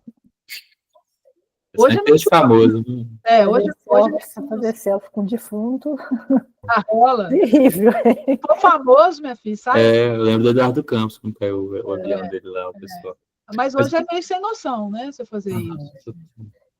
Bom, eu pensei um negócio que difere esse poema da foto da mãe no caixão, que exatamente na foto, não é a foto da morte, né? A morte é o que você sabe, é o que está depois da foto ainda, né? Ela aponta para um momento em que, de fato, existia uma perspectiva de vida ali, né? Acho que isso é muito interessante também no texto. É um poema que tem muitos tempos. Sim. Né? Ele junta um monte de tempo. O presente da pessoa, dessa voz, uma mistura de passado com futuro que não teve, né? Ele é todo... É o futuro do passado, passado em si e o presente. Né? Eu acho legal isso na poesia, que é uma coisa que eu tentei aprender, né? Claro. É uma poesia de poucas palavras. Né? Você não precisa de um monte de palavras para... Aliás, se fosse um poema cheio demais de palavras, talvez ele explicasse demais. O que eu acho que é legal nesse poema com poucas palavras é que ele deixa uns brancos, um silêncio. Ele deixa um silêncio. E é nesse silêncio que você fica. Né? Você faz muita poesia autobiográfica? Não. Quer dizer, acaba sendo um pouco, né? Que a coisa passa por dentro da gente, né? Para sair. Mas tem muita coisa que não é exatamente autobiográfico, não. Eu roubo muita ideia da vida dos outros. As pessoas vão perguntar, né? É uma coisa bem fofoqueira, né? O que estava passando contigo quando fez esse poema? Às vezes nem é autobiográfico. O problema é que um monte de gente acha que né? Você fica... Eu deixo o povo achar que eu gosto do mistério também. Assim. Pode achar, né? A Alicia falou no comentário aqui, acho que a busca do que há de autobiográfico é uma recusa da comoção que vem. É bem interessante essa perspectiva. Né? Eu não lembro se eu pus um aí que é... Pode falar, Alice. É por parte do leitor, né? Eu acho. Uhum. Assim, né? Quer dizer, do leitor fofoqueiro. Tem uma fofoquinha aí, né? É. Eu não lembro se eu pus um que é um pouco sequência do Preenhez. Você quer descer aí, Renato? Por favor? Desse, Eu acho que ele está aí. É depois do Cria. Cris, Ultra. Ultra. Vocês vão ver. Ele é um pouco sequência. Olha só. Fui mãe de 1, de 2, de 3, dos quais apenas um chegou a nascer. Fui mãe querendo e sem querer. A barriga de alguns nem despontou para as primeiras fotografias. Tive a sorte do abraço e do beijo de apenas um. Dos demais, mal me despedi nas ultrassonografias.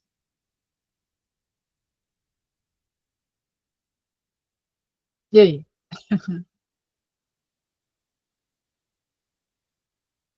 O silêncio total de tão lindo, né? Ó, o Alex falou que esse toca ele bem mais que o do Al. Você fica... mais comigo do que o primeiro. Fica o quê? Não escutei. Acho que mexeu mais comigo do que o primeiro, porque aqui já tem a história completa, né? Isso. E aí já tem outro, né? Pois é. Tem o que nasceu e os que não, né? O primeiro ainda mexe mais comigo ainda, o anterior. Eu acho que aquelas histórias ali que o fato de não saber, né, de tudo que pode estar ali, eu acho que mexe muito. Assim. Te deixa mais suspenso. O outro é mais suspenso. Sim. Esse aqui é mais narrativo, ele tem história. Tem um que nasceu, que beijou, que abraçou. Também tem alguma coisa, né? Porque você não sabe ali, você fala que fui mãe querendo e sem querer, né? Não dá para saber qual que foi, né? Querendo, qual que foi sem querer também. Também tem essas, né? Isso muitas mulheres vivem e é autobiográfico. Eu tive filho sem querer, né? Sem planejar, e quando eu planejei não deu. Né? Então tem essa coisa que muitas mulheres vivem, né? A hora que você quer não dá, a hora que você esquece vem. O querer pode ter muitos sentidos aí, né? Nesses dois versos aí, né? O que é querer? É querer o filho, é querer a gravidez, é querer o quê, né? Esse eu escrevi muito depois do outro, mas ainda né, expurgando um pouco aquela experiência, né? Tem várias coisas sobre... Ao longo desses 10 livros, sempre tem alguma coisa sobre maternidade, de algum jeito. E era um tema difícil. Como as mulheres estavam sempre menos privilegiadas na literatura, falar de maternidade era um assunto de mulherzinha, assunto de poetisa, sabe essa coisa assim? Que hoje está bastante caído, assim. Hoje, né, tem um monte de livros sobre maternidade, a mulherada dominou a cena dos livros, da literatura, dos prêmios, etc. Mas era um tema complicado. Agora, eu tento não fazer uma poesia muito poesia de poetisa. Não é uma abordagem de maternidade romântica, né? Não é uma abordagem de maternidade muito fofinha. É uma abordagem mais dura, de uma maternidade que não houve, né? Assim, não é exatamente uma coisa fofa mesmo, né? Que tem essa coisa da mulher tem que falar, teve, né, durante um tempo, essa coisa da poesia da mulher como uma coisa positiva, fofa, né? A ideia aí não é fazer isso, né? Quer ver? Vamos ver o Crias, que está para cima, porque também, né, o próprio nome já entregou que vem de novo alguma cria, mas aí é outra. Vamos ver. Crias. Mas tem outra estrutura, a ideia é completamente diferente, mas olha só. Quantos livros escreveste? Respondo que perdi a conta e, na verdade, sinto vergonha de escrever tantos livros desconhecidos. De que tratam teus livros? Publicas histórias ou poemas? Respondo que são variados e sinto vergonha de escrever sobre o que não sei. Vives disso? Sinto-me retorcer, mas alegro-me em dizer que não. Tenho profissão, dessas que todos sabem o que é. Ganhas dinheiro com os livros? Calo uma resposta, ao que eles admitem que os desconhecem, e revelo um riso entre dentes e passo a falar sobre como é difícil criar filhos.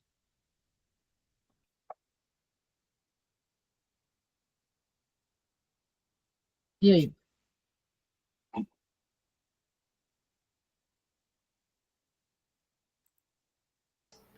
Então, o título, então, acaba projetando para criar livros, criar palavras nos livros, mas também criar filhos. O cria fica bem ambíguo aí, né? No final você vê que ele é ambíguo, né? Que a cria também é um livro, né? Por isso que eu falo, assim, título é tão importante, né? Ele pode te jogar de volta no título. Você lê o poema e volta no título, né? Ele te ajuda e te atrapalha, e depois te ajuda de novo. São textos, são relações. Não sei, acho que criar no processo de criação ele tem uma coisa meio do surgir, assim, e feito, certo? Escrevi, acabou o livro. Aí tá pronto, aí publicou, não tem mais nada a ver com aquilo, sei lá. E o filho não, né? Criar é uma coisa que você acompanha na duração da vida daquela pessoa, né? E essa relação que você faz é meio diferente, né? Assim, você está falando exatamente do tempo de duração do livro, né? Do ser descuidado para ele continuar vivendo, digamos assim. É um pouco isso que eu pensei, assim. Também. A Alice falou um negócio legal aqui, ó, no chat. Ela falou, é mais fácil falar e se fazer entender como mãe do que como poeta, como escritora. Né? É um pouco isso também, é uma ironia. Né? Uma ironia com... assim, eu pus aí uma estrutura que parece uma entrevista, né? E, na verdade, são coisas que todo mundo ouve. Não sei se vocês já ouviram essas coisas aí, certamente, né? As pessoas ficam te perguntando esse tipo de coisa. Quantos livros você escreveu? Quantos não sei o quê? Elas não estão interessadas na sua literatura, elas só ficam fazendo... Você ganha dinheiro, o povo acha que a gente fica rico, né? Ver se você está passando fome, porque você está escrevendo poesia. E aí você vai vendo que ninguém está entendendo nada, e que é muito difícil conversar sobre isso. Né? As pessoas não estão entendendo, você não ganha dinheiro, que os livros têm uma outra coisa, que é outro negócio, você não vive disso, tá. Aí no final você desiste, sabe aquele momento que você fala, ó, vamos falar de outro assunto, né?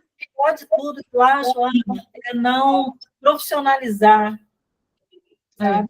Não ser considerado uma profissão ser escritor. É como se você estivesse ali à toa, tá à toa, né? Não faz nada. É hobby, né? É hobby. Exato. A Alice a gente estava conversando esses dias, ela falou, né, Alice, que o povo pergunta, vou contar, tá, Alice? Ela falou, o povo está me perguntando como é que eu estou conseguindo escrever livro.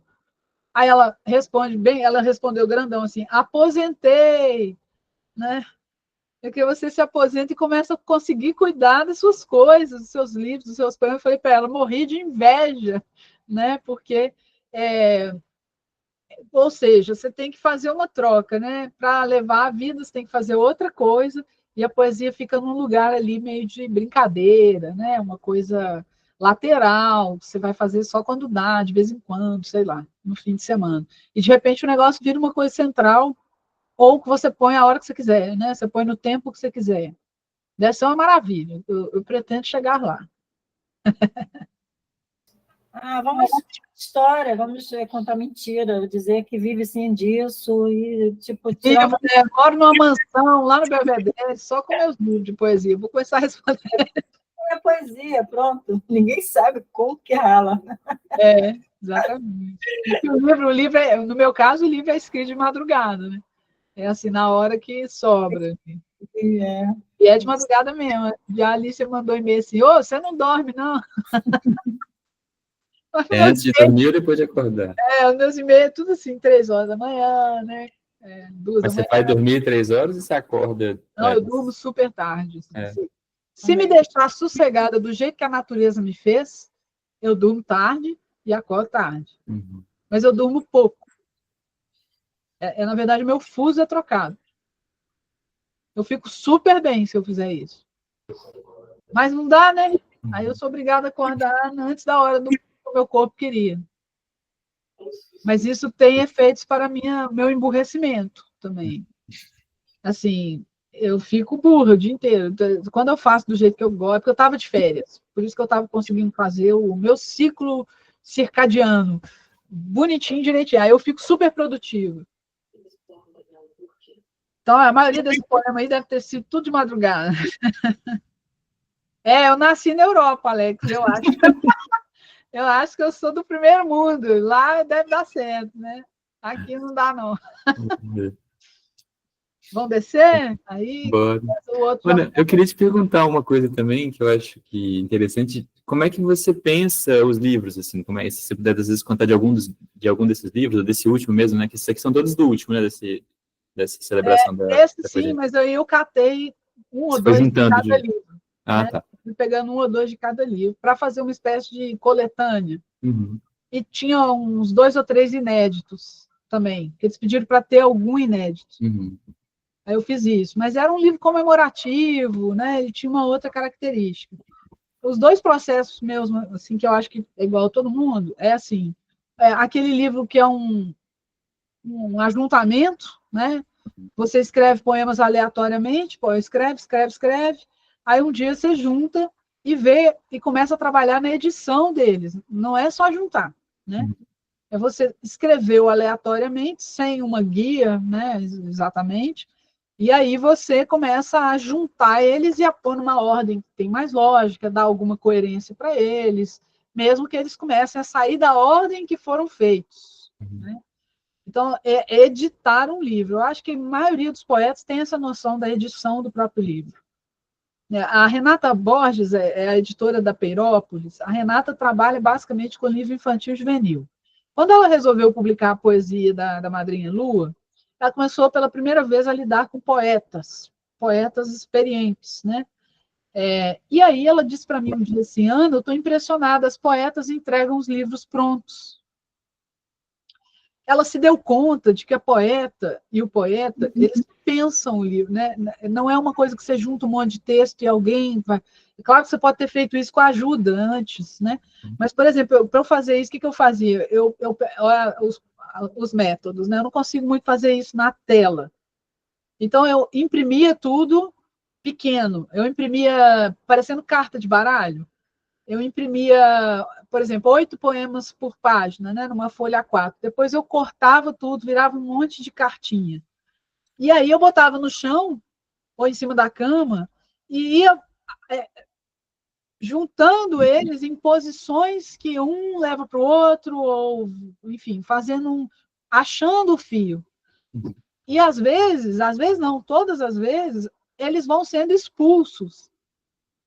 Tinha poema que não cabia ali. À medida que você vai achando o veio, né? Você começa, esse aqui não vai, esse aqui não está cabendo, esse aqui não é. E aí eu acho um número razoável, 40 poemas por ali. 40, 50 já é um livro grande. E eu tento fazer dentro mais ou menos dessa margem. Então, eu tenho um limite de tamanho, né, para ter um livro de 70, 80 páginas por aí. E aí, dentro disso, eu tenho um critério de corte, né, para os poemas aleatórios. Agora, o álbum e o dicionário de imprecisões não foram assim. Eu pensei a ideia primeiro e escrevi os textos dentro daquela ideia. Vou escrever poemas que respondem aos álbuns de fotografia da minha mãe. Todos os poemas confluíam para aquilo ali. Ele nasceu chamando álbum. Eu não dei um nome para ele depois. Nos outros, não. Nos outros, eu tive que procurar o nome depois. Depois que o livro estava montado, eu lia tudo de novo, procurando aquela palavra, aquela frase, aquela expressão que podia ser o título do livro. O álbum nasceu álbum e o dicionário de imprecisões nasceu dicionário de imprecisões. Quando eu decidi, vou fazer um dicionário de imprecisões, eu comecei a escrever verbetes. Então, é outra fórmula, né? E aí, o último, que é o menos ainda, antes da antologia, né, vamos dizer assim, o menos ainda já é uma coleta. Eu descobri que eu tinha um monte de poema espalhado, um monte de site, jornal, que não estava em livro nenhum. Sabe esses poemas que você vai fazendo de encomenda? Ah, vou fazer uma antologia sobre não sei o quê, você escreve 2. Ah, estou publicando uma revista de não sei o quê, você escreve mais 2. Aí um dia uma colega do Rio, a Patrícia Lavelli, poeta também, ela ela fez uma live em algum evento, ela tem uma super conexão com a França, aí ela fez um evento lá na França sobre poesia brasileira. Eu assisti a live só. E aí, lá pelos tantos, ela fala assim, tem um poema aqui que eu queria ler, que é de uma colega, uma amiga brasileira, Ana Elisa. Aí ela leu um poema meu e falou assim, eu não sei em que livro que ele está. Quando ela falou isso, eu falei, cara, Não está em livro nenhum. A Patrícia pegou isso na internet. E aí eu me dei conta que eu podia perder esses poemas, né? Aí eu resolvi juntar esse povo todo que estava espalhado e fazer um livro chamado Menos Ainda, que é um pouco irônico também. É um livro que eu não sei se alguém tem ele aí, mas é um livro que a orelha dele tem a minha carteira de trabalho e uma espécie de... Ele tem uma brincadeira com a coisa do trabalho que a Iva mencionou. É uma ironia, como se a poeta, carteira de trabalho de poeta, a ficha do hotel, uma ficha de hotel que eu ponho aqui, profissão, poeta, né? Ele é todo irônico com essa coisa do mercado editorial, com o trabalho, né? Escrever não ser trabalho e tal. Mas é uma coletânea de coisas esparsas. Então, é outro processo também. E você editou os poemas que tinham sido publicados em outros lugares? Você fez uma nova edição deles ou você só realmente coletou eles? Eu só juntei, a maioria está exatamente como foi foi. publicado? E aí, no final, eu pus uma nota explicando onde eles foram publicados. Uhum. Esse primeiro foi publicado na revista tal, esse no jornal tal, esse no site tal, o pessoal saber que aquilo foi juntado, né? Aí eu consegui juntar e algum está aqui, nesse conjunto aqui. Então, tem, né, várias maneiras de fazer isso. O próximo, eu estou com duas coisas para fazer mais ou menos ao mesmo tempo. Um deles é uma resposta. Tem uma poeta muito querida que me manda os poemas dela. Eu sempre leio e acho, ela faz uma coisa fantástica. A poesia dela é completamente diferente da minha e é uma poesia que eu adoro, eu acho muito inteligente. Ela me manda para eu ver, ela gosta de fazer isso. Então, eu escrevi um livro respondendo a ela, respondendo os poemas dela, as conversas nossas. Ela nem sabe disso. Inclusive, quase todos os poemas eu falo com ela. Ela chama Flávia. O tempo todo eu falo, Flávia, não sei o quê. O subtítulo do livro é Poemas Correspondência. É um pouco carta. Uhum. Né? E o outro é uma coisa que eu tirei de etiquetas e rótulos de coisas comuns, de roupa, de garrafa, de sabonete. Eu fui trabalhando nisso, então ele vai ter uma outra cara. É um projeto, né? É tipo álbum, eu chamo isso de livro-projeto. Uhum. Quando você tem uma ideia já toda amarrada e os poemas, eles são feitos para caber ali, né? Muito diferente de você parar um dia e falar, vou escrever, escreve 3 poemas assim, que não estão dentro de um projeto, né? O álbum e o dicionário de imprecisões são de quando? O álbum é de 2018, o dicionário é de 2019. Uhum. É um processo mais recente que você começou a explorar, então, né? Mais recente, bem mais recente. Também tirado de... O álbum foi essa coisa da minha mãe, dos álbuns da minha mãe. O dicionário foi meu filho, que chegou um dia aqui xingando os dicionários. Ele foi procurar uma palavra no dicionário, e o dicionário falava assim, por exemplo, fidalguia. Aí a definição era assim, aquele que é fidalgo. E ele continuou sem entender nada, né? Aí eles tem um monte de coisa assim no dicionário, né, que não explica, que te faz voltar, né, que não te esclarece. Então, nenhum dicionário é preciso, né? E aí, quando ele entrou reclamando, ele entrou no escritório puto, assim, aqui, mãe, fui procurar aqui, o que que fala? Negócio burro, não sei o quê. Aí eu, sabe aquele plim? E olha, vou fazer um dicionário de imprecisões. Então, todos os verbetes, né, que são poemas, não definem nada, né, são poéticos, confundem. Agora, o processo do dicionário, ele tem um negócio legal, mas aí é impressões de Minas, o álbum é pela Relicário, né? O dicionário, eu estava com essa ideia. Eu nem estava com a ideia. O Alisson, que é o editor, um dia falou para mim assim, Ana, você não tem um livro de poema para publicar com a gente, não? Aí eu olhei para ele, toda vez que alguém me convida para um negócio, eu falo que eu tenho. Na verdade, eu não tenho. Eu fiz isso várias vezes na minha vida. Sempre deu certo, mas é porque eu sei que a partir dali eu vou, né, vou correr atrás. Ele falou, eu falei, tem uma ideia. Aí ele, então me entrega até, sei lá, até janeiro. Aí eu passei, isso devia ser assim, outubro, novembro. Aí eu passei uns meses pensando, agora eu tenho que ter uma ideia, né? E aí meu filho me deu essa ideia. E aí eu produzi o livro relativamente rápido, porque a partir do momento que opa, vai ser isso aqui, eu executei ele e entreguei para o Alisson, que é outra coisa que eu odeio é não fazer. Né? Se eu prometi, você pode saber que eu vou me virar e vai sair. Não gosto de deixar ninguém esperando.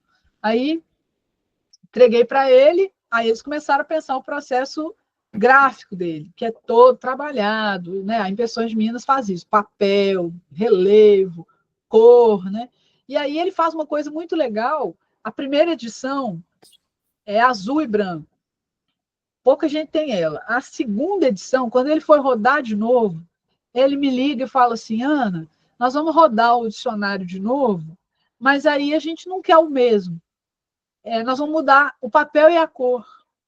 Aí ele imprimiu bege e roxo. E eu pedi para ele, então deixa eu pôr uns poemas a mais para a gente fazer essa brincadeira. Então nenhuma edição é igualzinha à outra. Ou porque muda a cara, ou porque ele tem o mesmo tamanho, a mesma fonte, tudo, mas os papéis e as cores mudam. E tem uma edição que tem poemas a mais. Muito bom. É um barato, né?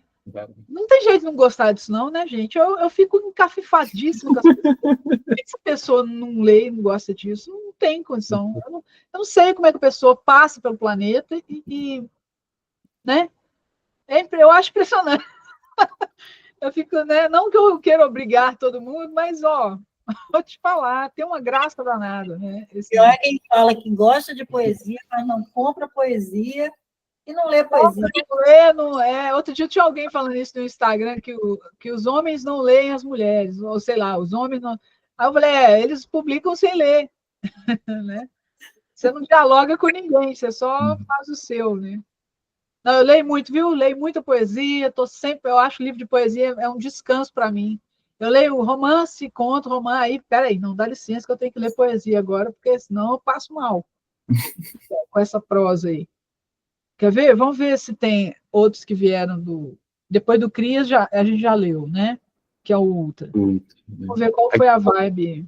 Só é o último, viu? Assim, para respeitar o tempo das pessoas. A gente pode até continuar depois, mas aí a gente libera as pessoas às 10. Não, tranquilo. Não, gente. Até lá está todo mundo cativo. Vamos ver o que eu fiz nem Drummond, nem Torquato.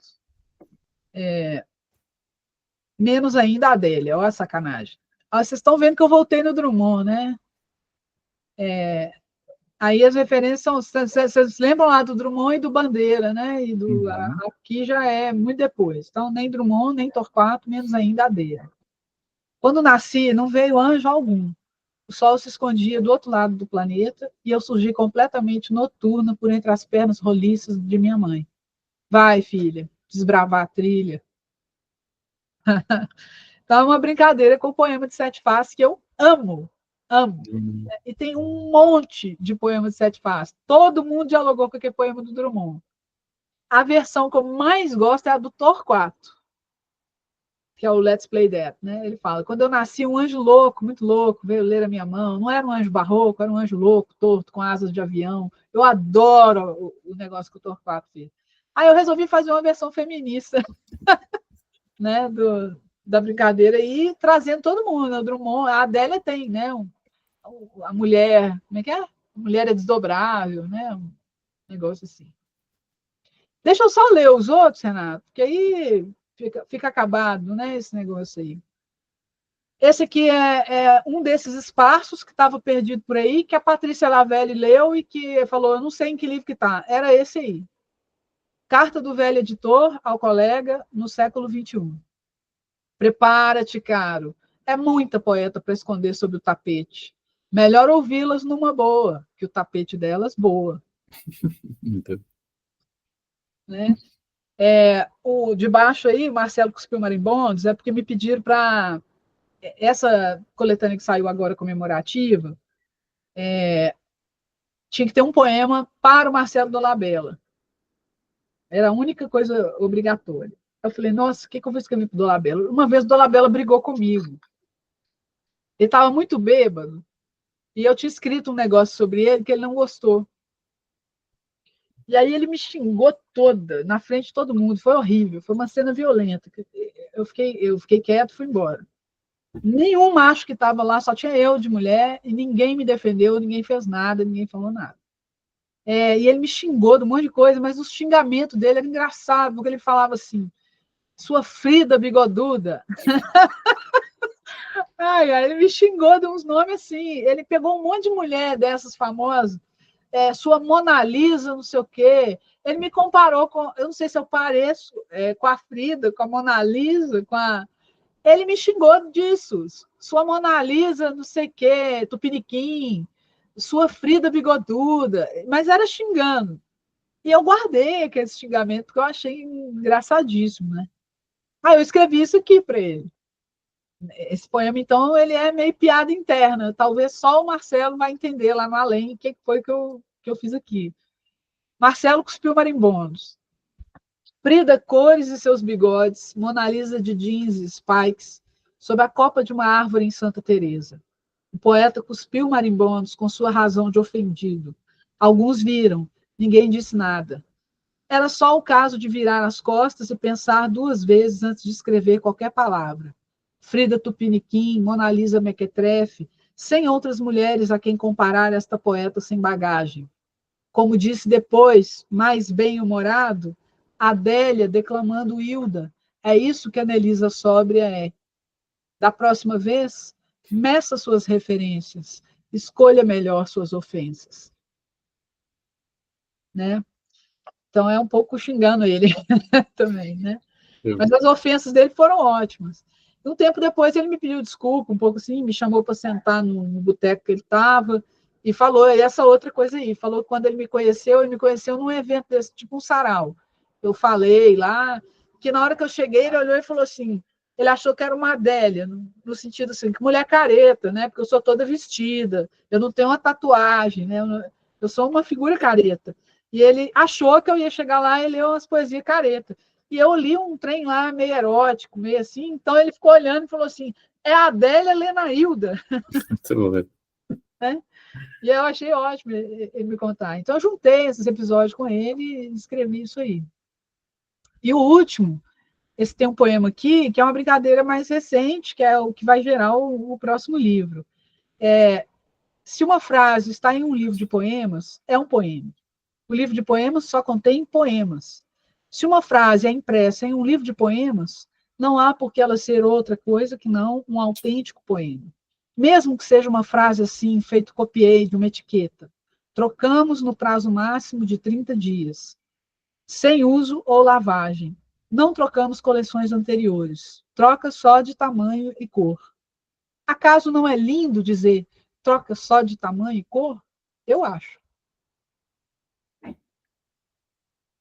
E aí o último poema é uma brincadeira, porque no livro faz sentido. Não tem um poema aqui. E não tem, está em branco, tem só o título. Mas tem, né? Aí você lê o que quiser, né?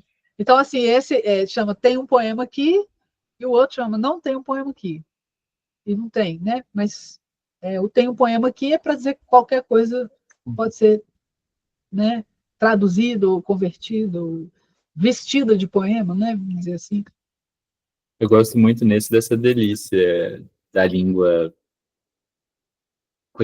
cotidiana, mas também dessa língua que ela é só útil, né? Assim, que ela é tida como só para comunicar uma coisa. Ninguém está pensando em como uma matéria ali, assim, mas... E às vezes são frases estranhas, sabe? Uhum. Às vezes são frases muito estranhas. Só para você, né?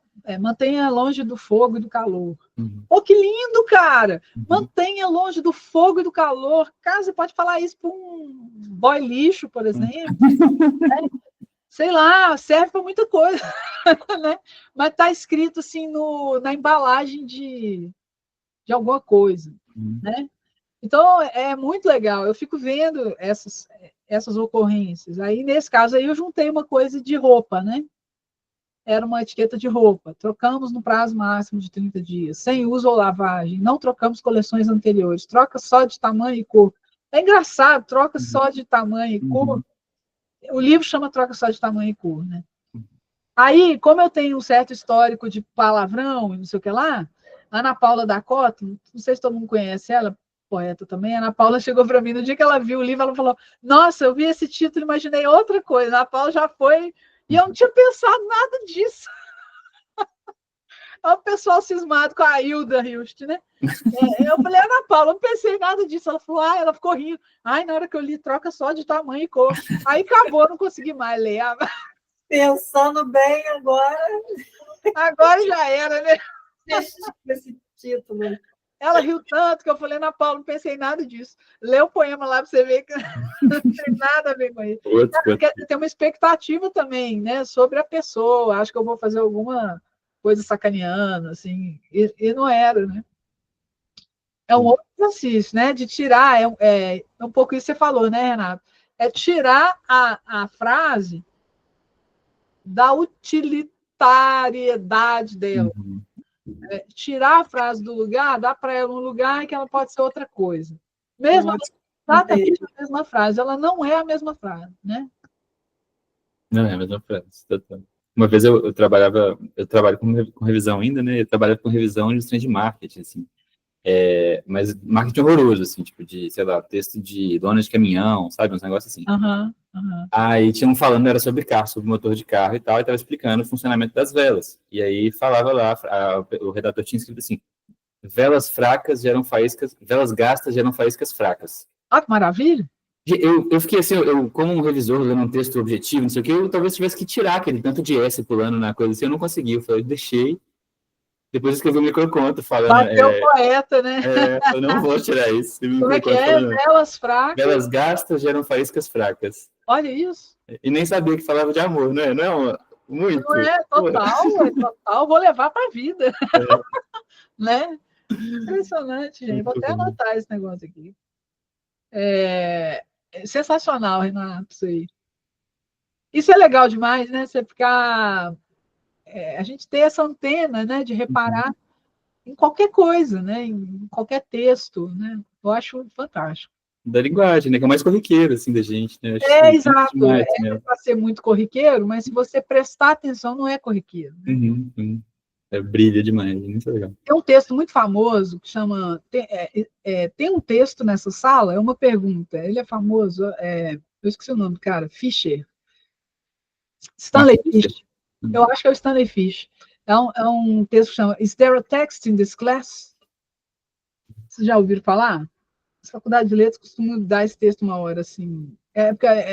Não, foi uma professora muito específica, eu estudava cognição e tal.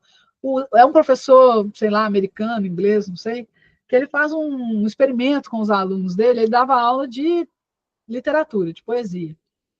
E ele escreve no quadro uma lista de coisas, uma lista, não tinha nada a ver com poesia, mas não fala nada, a lista fica lá no quadro. Quando os alunos chegam, ele fala para os alunos que aquilo é um poema. O povo pira na interpretação do poema, pira. Ele tem uma aula bacanérrima de interpretação de poema, só que no final ele fala, isso não era poema, isso aí era uma lista de não sei o quê. Né? Então chama Is there a text in this class?